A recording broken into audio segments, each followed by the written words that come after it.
pessoal, voltamos com mais um vídeo do UPET e hoje nós iremos resolver um exercício de máquinas térmicas sobre motores.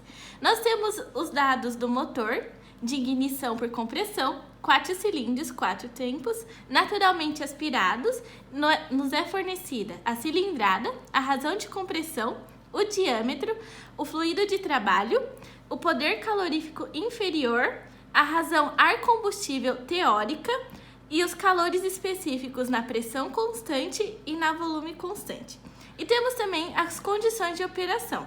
Então, ele está a 24% trabalhando com excesso de ar, com a T1 de 60 graus Celsius, com 2% de gases residuais a 2.500 RP. E nos é pedido a eficiência da máquina, a potência líquida efetiva, o consumo específico de combustível e a eficiência volumétrica.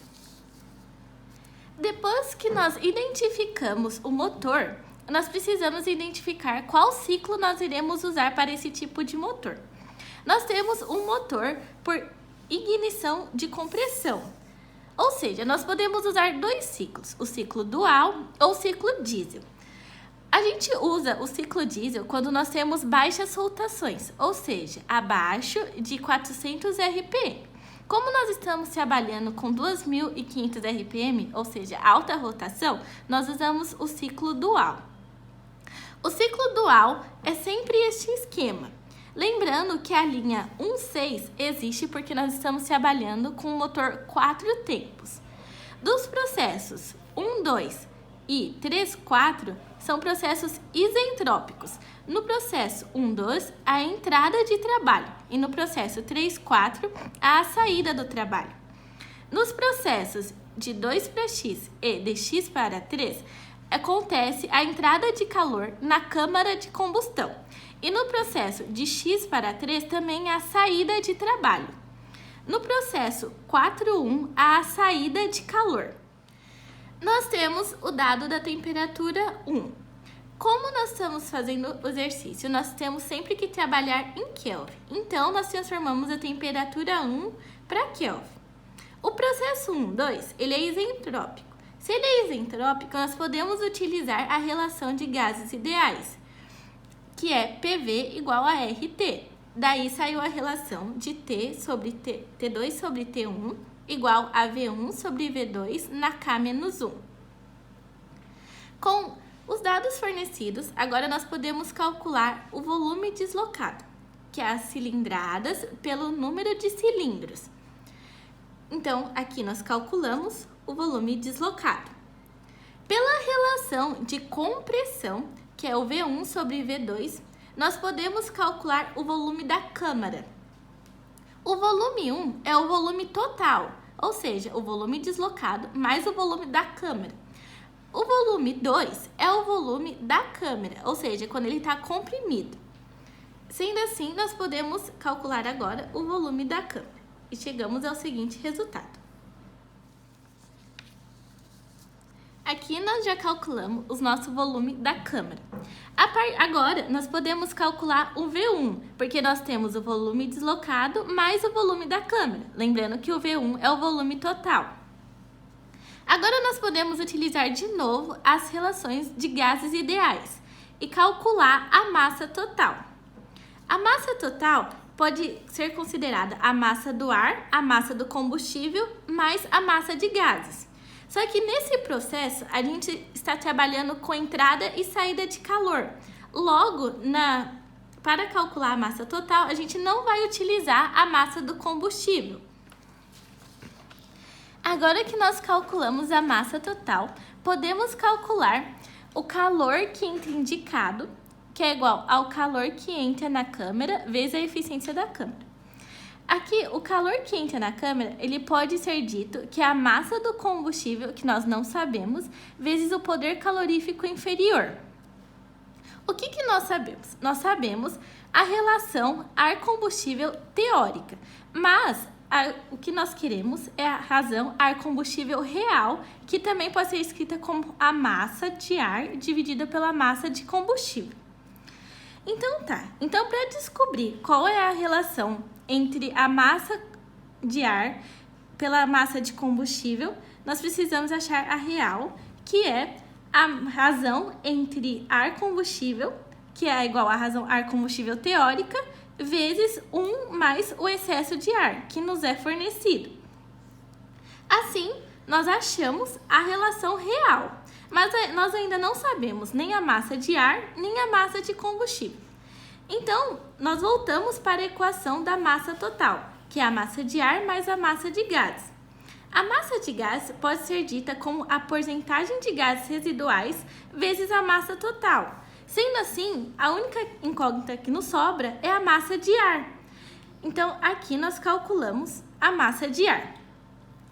Como nós temos a massa de ar e a relação ar-combustível real, nós podemos achar a massa do combustível, isolando a massa do combustível.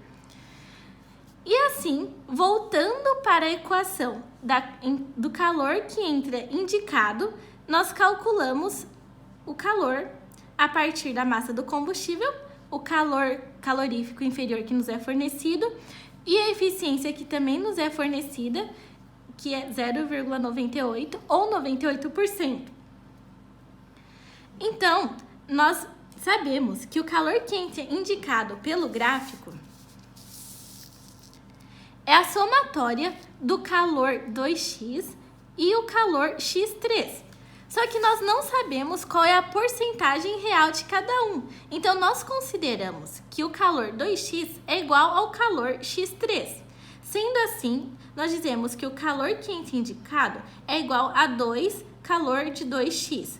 Você também poderia fazer que o calor quente indicado é igual 2 vezes ao calor x3. No nosso caso, nós calculamos o calor 2x. E assim, nós achamos este valor. Aqui, pessoal, se vocês repararem, eu coloquei sempre as unidades por ciclo, por cilindro. É porque todas elas estão dizendo assim, que a massa, por exemplo, essa massa está em um cilindro a cada ciclo. A partir do calor que nós calculamos de 2x, nós podemos calcular a temperatura no ponto X, pela relação da primeira lei, que é o calor igual a massa CV Tx menos T2. Pessoal, a gente usa o CV nesse caso. O caso que nós usamos o CP é apenas quando temos entrada ou saída de calor e entrada e saída de trabalho, que vai ser, no nosso caso, do ponto X ao ponto 3, que nós temos saída de calor e entrada de trabalho. Quando nós temos essas duas condições, nós podemos usar o CP. Nos outros casos, nós usamos o CV. Lembrando que nós também temos a relação de T2 igual a T1, que é igual a V1 sobre V2 na K menos 1. O V1 sobre V2 também pode ser dita como a razão de compressão. Então, assim, nós só ficamos com a incógnita do T2 para descobrir. Então, aqui nós calculamos o T1, que é o 333,15, vezes a razão de compressão, 16, e o K. O nosso K é o CP sobre o CV, que no caso deu 1,35 menos 1. Assim, nós achamos a temperatura T2. Agora, nós voltamos à equação do Q2x igual a mCV Tx menos T2 para achar o Tx, que no caso deu 2.262 Kelvin. Agora, nós partimos para o ponto 3. Então, para calcular a temperatura do ponto 3, nós usamos as mesmas relações. Só que a diferença é o que eu disse anteriormente. No ponto de X para 3, nós temos a entrada de calor e saída de trabalho. Ou seja, a gente tem trabalho e calor. Quando nós temos trabalho e calor, CP. Então, lembrando que o QX3 nós consideramos igual ao Q2x. Então, nós usamos o mesmo valor. Assim, a única incógnita que nos sobra é a temperatura 3, que aí nós calculamos. Agora, partindo para o ponto 4. O ponto 3 para 4, ele é isentrópico. Então, inicialmente, nós pensamos utilizar a relação de T4 sobre T3 V3 sobre V4 igual a K menos 1. Só que aqui nós temos uma diferença. Para poder usar essa relação, o nosso ponto 3 teria que estar no ponto morto superior. E ele não se encontra no ponto morto superior. O que se encontra no ponto morto superior é o ponto X. Então, nós utilizamos a relação V3 sobre V4 vezes volume X dividido pelo volume X para ficar igual a 1. Então, o volume 3 dividido pelo volume X é igual a minha razão de corte. E o meu volume X dividido pelo meu volume 4 é 1 dividido pela razão de compressão. Se fosse V4 sobre Vx, seria a razão de compressão.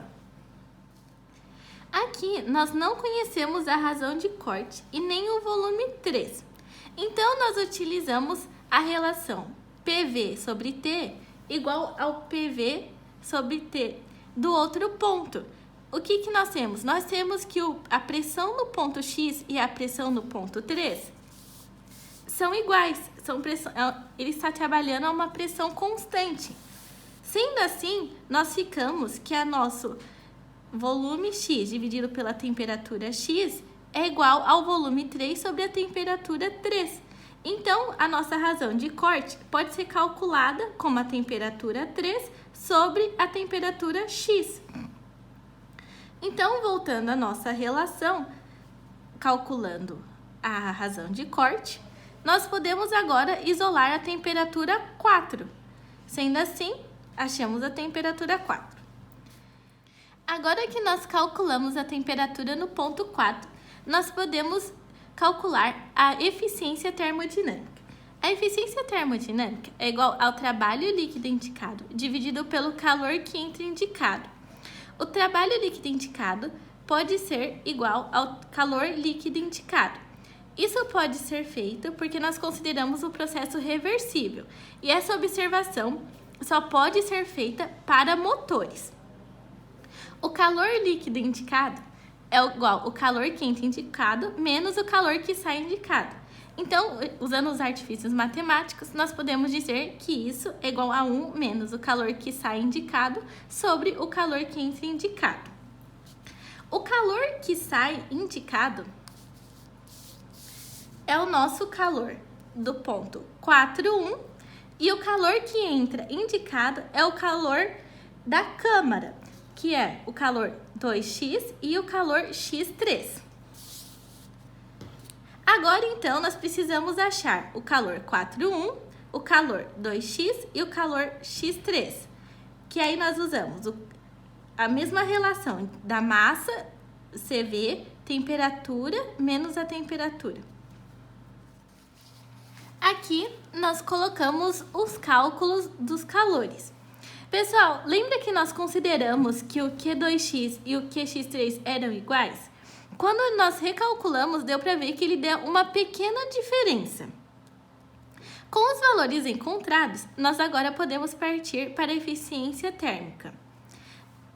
A partir da eficiência térmica, nós podemos achar a eficiência da máquina, que também é chamada de conversão de combustível, que é a eficiência do ciclo, ou eficiência térmica, pela eficiência mecânica, pela eficiência da câmara.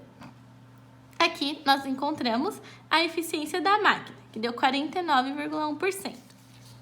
Agora que nós temos o trabalho líquido indicado, nós podemos calcular a potência líquida efetiva, que é o trabalho líquido indicado, o número de cilindros, o número de ciclo por rotação, o RPM e aqui o 1 dividido por 60, que é a conversão dos minutos para os segundos. Assim, nós achamos a potência líquida efetiva. Agora, nós podemos partir para a letra C, que ele pede o consumo específico de combustível.